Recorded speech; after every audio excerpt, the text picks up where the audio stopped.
केंद्रीय पर्यावरण वन एवं जलवायु परिवर्तन मंत्री भूपेंद्र यादव ने जापानी समकक्ष अकिहिरो निशिमुरा ने मुलाकात की।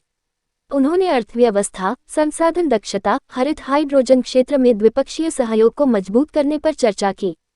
उन्होंने भारत जापान पर्यावरण सप्ताह के उद्घाटन सत्र को भी संबोधित किया और कहा कि दुनिया को जलवायु परिवर्तन, प्रदूषण और जैव विविधता के नुकसान के संकट का मुकाबला करने के लिए उत्पादन और खपत के मुद्दे का तत्काल समाधान करने की जरूरत है।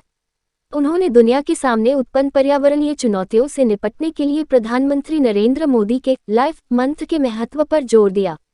उन्होंने सोशल मीडिया पर कहा, हमने समुद्री और प्लास्टिक कचरे के साथ साथ G7 सहयोग पर भी बातचीत की।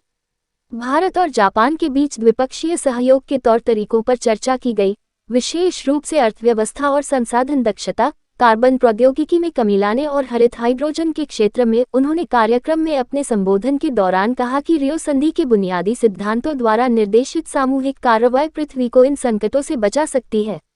उन्होंने कहा, भारत और जापान ने क्रमशः G20 और G7 की अध्यक्षता संभाली है। यह दोनों देशों के लिए वसुधैव कुटुंबकम या one earth, one family, one future की दिशा में दुनिया के भविष्य को आकार देने के लिए एजेंडा और प्राथमिकताएं निर्धारित करने का एक अवसर है, जो भारत की G20 अध्यक्षता का भी विषय है। उन्होंने कहा कि यह दोनों देशों के लिए जलवायु परिवर्तन, समुद्री कचरे, वायु प्रदूषण और टिकाऊ परिवहन और प्रौद्योगिकियों से संबंधित चुनौतियों और समाधानों पर चर्चा करने का एक अवसर है, जिससे हरित और टिकाऊ भविष्य की दिशा में मार्ग प्रशस्त करने में मदद मिलेगी।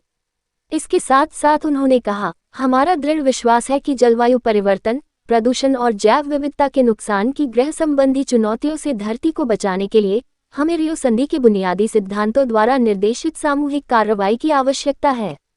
यदि हमें संकट का मुकाबला करना है तो उत्पादन और खपत पर तत्काल ध्यान देने की आवश्यकता है। उन्होंने कहा कि जलवायु परिवर्तन से निपटने के वैश्विक प्रयासों में स्थायी जीवन शैली और उत्पादन एवं खपत के पैटर्न के महत्व को मिस्र के शर्म अल शेख में हाल ही में संपन्न COP27 में रेखांकित किया गया था।